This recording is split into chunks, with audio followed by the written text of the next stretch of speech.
How's it going, guys? Coffee here. Today I wanted to go over how to ensure that you do not end up failing the King of the Mists fight when you do inevitably or eventually end up finding him in red maps, because of the fact that the boss seems to be extremely rare at this point. Like, we're talking like 1 in 300 maps, something like that rarity.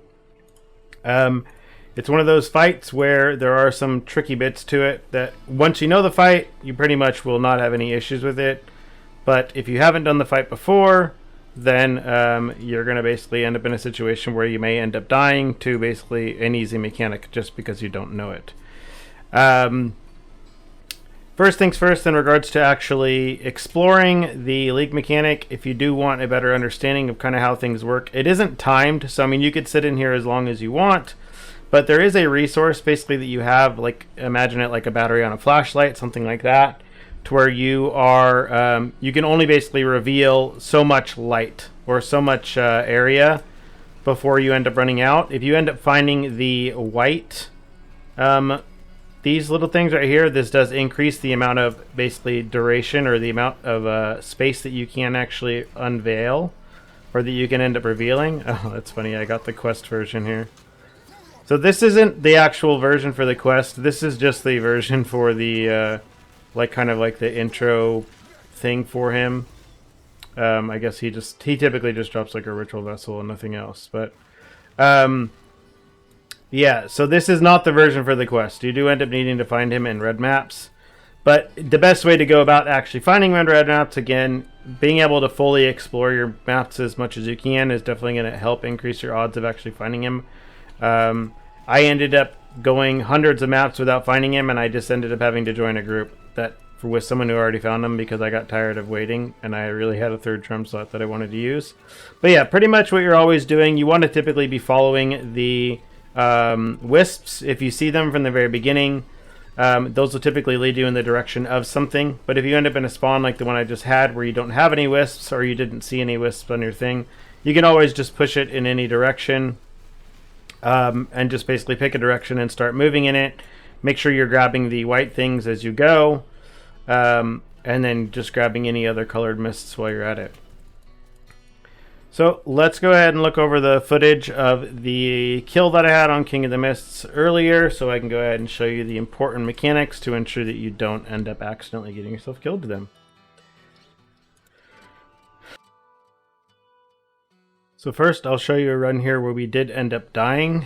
Again, the boss fight itself doesn't seem like it's that too much going on. Like, he does some damage. I feel like if you have Chaos Resist, you're typically fine. He is going to like pop off for a little bit of a phasing here, and when he gets to 50% is where he's going to start the phase that's most likely going to be the thing that ends up killing the majority of the people who end up doing this fight the first time if they do not know about the mechanic ahead of time. And what you're going to see here, so he teleports you to this maze here, and where we screwed up because none of us knew what to do is we needed to follow this white wisp here. If you see this white wisp, it is going to basically show you the exact path that you need to be taking in this maze. And if you don't take it, then of course you're going to end up running into a dead end and end up getting killed by these bugs that start to spawn. Basically, whenever you go somewhere, the bugs start to spawn afterwards. So, because of that, we end up just basically dying to degen, and we just wasted an entire run. So, let's go ahead and look at the proper kill now. Here, so let's, we can back this up. That's the actual maze there. So, again, we end up starting out again.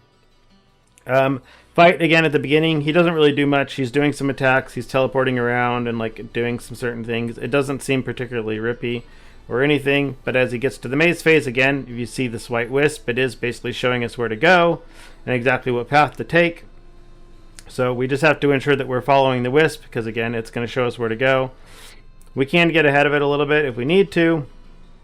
Once you kind of start to find the way, but the wisp is always there to basically guide you where you're trying to be going, as well as give you a little bit of extra light, maybe to keep bugs away. I'm not really sure, but typically, from what it seems like the mechanic is doing, it's just showing you the way to ensure that you don't end up basically in a situation where you're taking the wrong path. So if you follow the wisp, It's always going to go in the proper direction first, and then once you're back from this mechanic again itself, he's just doing some generic stuff with some you know, standard attacks. He's not doing anything too crazy.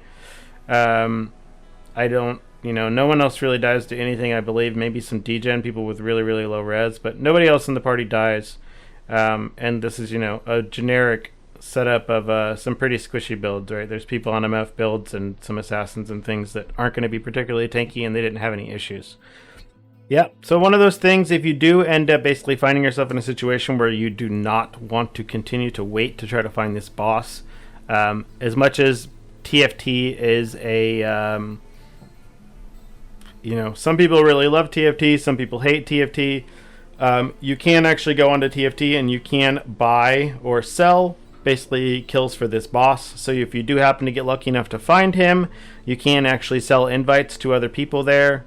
When I ended up getting this, we were paying 100 chaos in order to actually get the invite, but we still had to do the boss fight ourselves, you know, like we were still helping. But again, the boss isn't that hard, so even on 6-player HP, one person could definitely carry it. You're just basically getting some extra assistance or some extra security to ensure that you're actually going to get it completed. Just if you are going to do it, make sure you warn the entire party about following the wisp and the maze phase in case you happen to die yourself. But you can definitely either make some money for yourself or just basically pay to get it done if you don't feel like waiting to find him anymore, because you're waiting for those last 2 skill points and you really, really want them. For those who do not know, TFT is a Discord. I will leave it in the comments down below. It does require you to link your Path of Exile account to it to prevent scams, and it does work on a vouch-based system.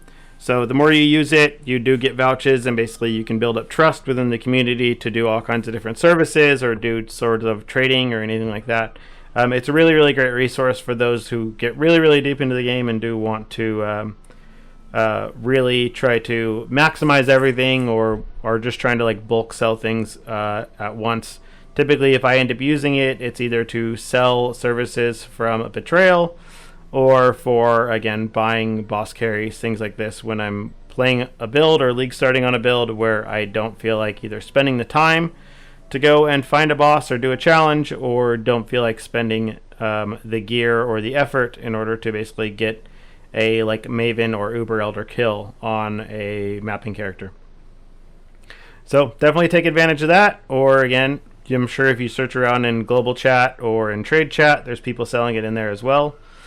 Yeah, so other than that, if you have any questions, leave them in the comments down below and I'll be more than happy to answer them. And other than that, see you in the next one.